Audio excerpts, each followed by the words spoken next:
Alright, so this video is a little long, longer than normal, and I tried to make it as short as I can, but there's just so much stuff that I have to put into the video that I felt was important. So this is not a how-to. This is not me telling you exactly how to do it. This is just how I did it, and maybe you can use it as a guide. Now, I'm not the best with explaining, but I tried to show you the best way I can on how to do it. So hope you all enjoyed the video. Thank you for watching. Make sure you hit that thumbs up. Make sure you subscribe and all that good stuff, and enjoy the video. What's going on, everybody? Welcome back to the channel. If you're new to the channel, you already know what my name is. You already know what we're doing. Let's turn the lights on. So unfortunately right now, y'all have to record off my phone because I didn't charge the GoPro last night, so charging that up, recording on my phone for the meantime. All right. So what we're doing today is we are going to install the wideband so my tuner can tune the so he can tune the fuel and all that good stuff. So he sent me a tune, everything updated with the converter and all that stuff. And honestly, the car runs on the tune that he sent me. It doesn't stall or anything like that. Cause I remember when I had the GTO, mine it would stall on whatever tune they put on there. It would start up sometimes, and then sometimes it would just kill. Then it was a hit or miss sometimes. So what we're gonna do is install the wideband. Now I could log before I do the wideband, but I want to have everything together and then send it to him with the wideband to make sure everything is working. Because like I just said 100 times, y'all, he's in Louisiana, so he's working with my schedule, I'm working with his schedule, so I really appreciate him for working with me because I know I'm taking forever and a couple of days. So let me explain this. So I'll have this kit, this wideband, this is it right here. I'll have the part number and all that stuff in the description below if y'all want to get it. So basically this goes where the O2 sensor will go, and what I'm gonna do is use my rear O2 sensors because those I think are turned off and I really don't need them. So I'm gonna take those out and use those on the driver's side because everything's going to be mounted on the driver's side, obviously. And then I have to run a wire. This is going to be mounted. This is the gauge right here, the air to fuel gauge, whatever it's called, air to fuel ratio gauge. This is going to be mounted inside the car. So I have to find a place to connect these two. So this wire right here is going to go on the outside of the car. So I have to find a place to connect these two. And then once I find a place to connect these two, that's the wire I have to run through the firewall, that one. And then this is going to be mounted inside the car anyway. So you have a ground and you have a power and you have a ground.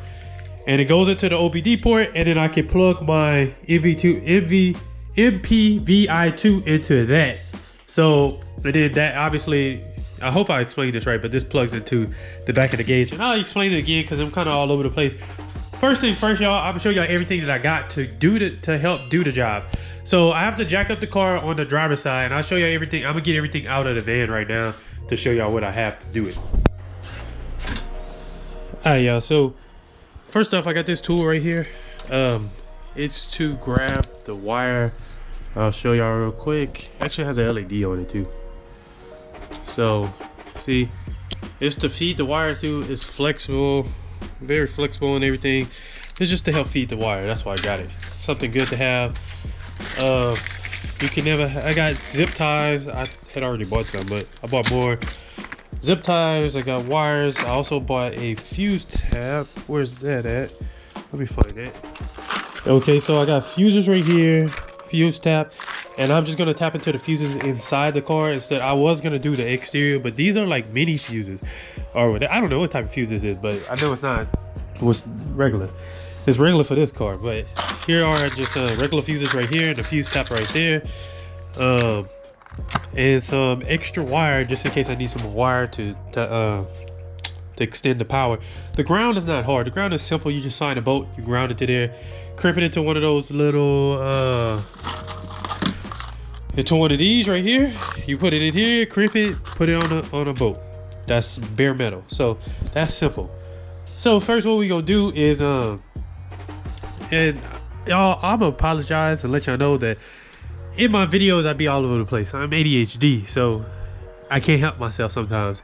So if the video is not straightforward on how to do something, or you don't really understand, add me on Instagram or comment down below or something, and I'll try to explain the best way I know how. So I have really bad problems with like communication, so y'all just bear with me. And I know I have like a speech problem also.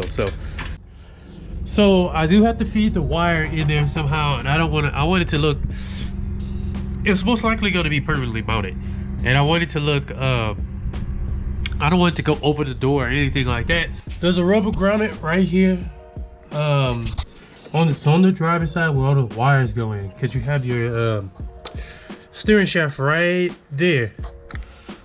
So there's one by the steering shaft, and then there's one up top. There's wires right on top of it, big thick of wires, and there's a rubber grommet. So I took the tool that I have, y'all see is right here. This is the tool to grab the wires. Y'all can see. So it goes right behind it is right behind the steering wheel, which see is clamped on there, and I'm gonna pull it.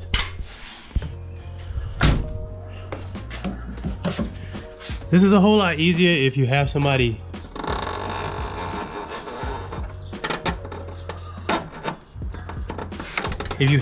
helping you. All right, so we got that right there. Here's the wire. That was the most important one. All right, these two go together like that, and this one is the O2. This is the O2, goes down at the bottom. So I'm gonna use this tool to grab it. That way y'all kind of see how that works. All right, hopefully it shows up pretty good. But here's the O2 sensor right here. This is the rear, and then I have my front up there.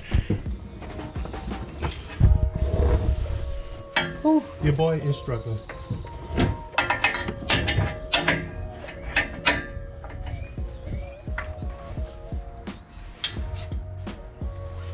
That motherfucker's stuck on down.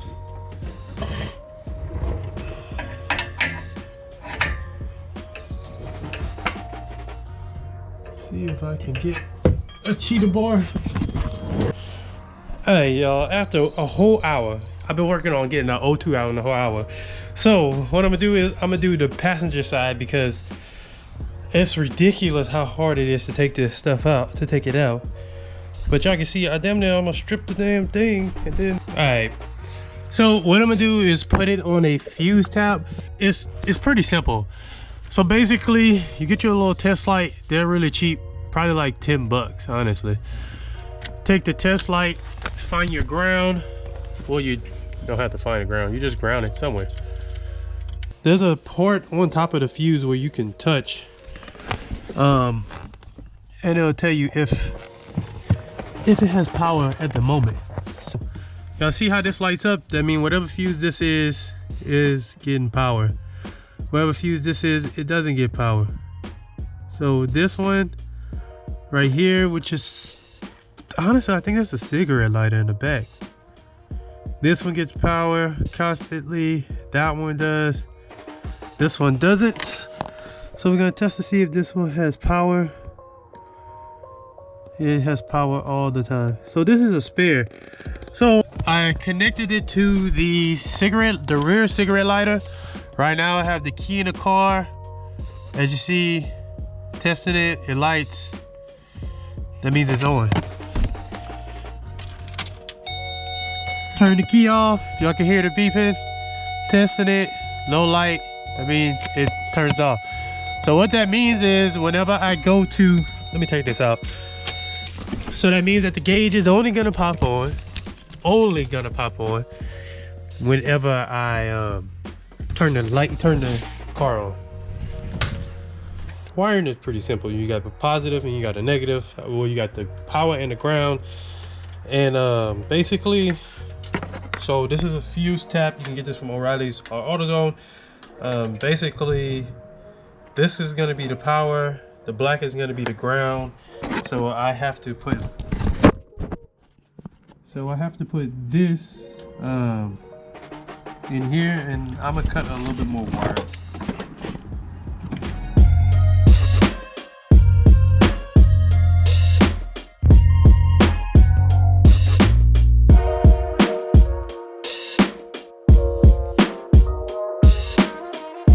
This is my ground.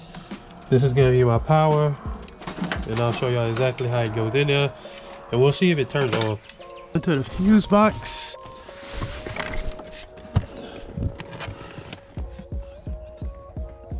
Alright. Everything works out good. Everything's connected. What is this to?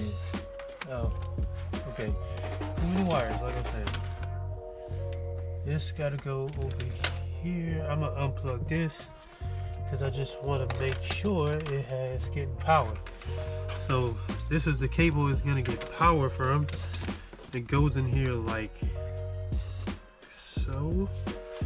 Hopefully y'all can see me. Goes in here like kind of like this.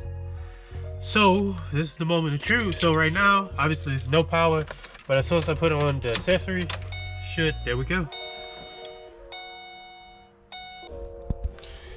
I somewhat got it in there. Not the best that it could be. It's hooked up. No wires y'all can see. Besides, you know, you can see the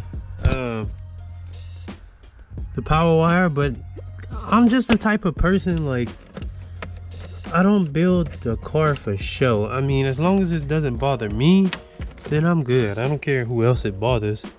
But and then from there, the best thing I did today was buy this creeper. I don't know why I didn't buy one sooner. From there, I have it into the passenger side O2. You can see right here, it's up tied to the lines away from the headers, up into right here, holding it so it doesn't get caught right there, and boom, in here. So first, you're supposed to let it calibrate first. You're supposed to turn it on, and it's supposed to do its thing before you screw it in. I think that's some anti-seize on here too, but turn it on, let it do its thing. So that's what I'm gonna do right quick, is turn it on, let it do its whatever, because I haven't plugged it in with the O2 sensor. So let's go ahead and do that. So now that the O2 sensor is plugged in, I have the OBD plugged in.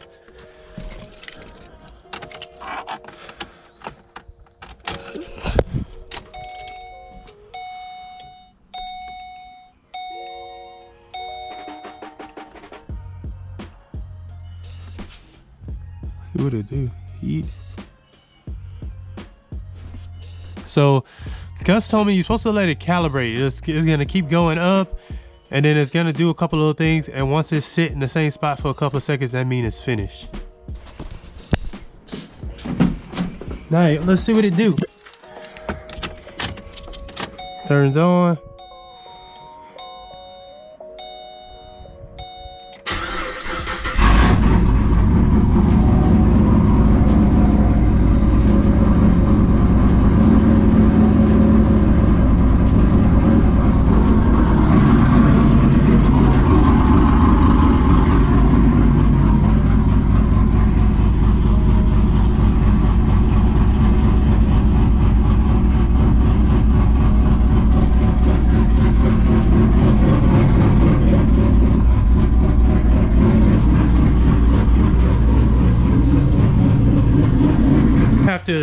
Have to mount it somehow, get it to where it's not all flimsy like it is, you know, like that. But I mean, honestly, it's good like that. Like, I can open and close the door with no problem. Won't cut no wires or anything like that. So essentially, all what you do is you have a power to ground. You figure out where you want to put your power and ground. My power is to the cigarette lighter fuse that's to the rear. So, and because I already know that the cigarette lighters in the G8, they don't turn on until you put the ignition, put the ignition on. So that's what my power is. So you pick a power, pick a ground, So that's my power and ground, and then the other one goes into the OBD port, which is simple. And then you just have to route that last one, depending on how you want to do it. You could do the power and ground under the hood. I did mine's inside. That last one to the sensor, actual sensor, it goes to the passenger. The passenger goes to the passenger O2 sensor. What an old passenger's O2 sensor was.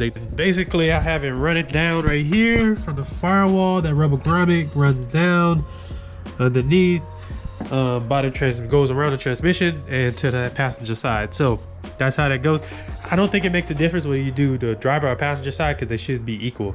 But when I do the custom exhaust, I'm gonna have to get a bong on there for the wideband. But I mean, that's pretty much it, y'all. And once I start data logging and stuff, I'll make another video doing that, doing the data log, uploading a new tune and all that good stuff. So he told me you could take this apart and switch it so it matches what it's reading. I don't even know how to say that, lambdata or lambdata or whatever. I don't know. I don't know how to say that. But apparently you can take this off and switch it, turn it, I guess turn it around. Oh yeah. Now for sure I'm gonna be recording the first drive. So thank you for watching. I hope you have a good day, and I'll see y'all on the next one. Remember, if you have any questions about hooking up a wideband to your car, or honestly, like if you in San Antonio, you need some help or whatever, just hit me up. I don't mind helping. I can do the things that I can't do it, but I can pretty much direct you in the way of how to do it. It's not that hard, and then from there you can pick, from there you can do it how you want to do it. But I'll see y'all in the next one. Thank you for watching. I hope you have a good day, and yeah.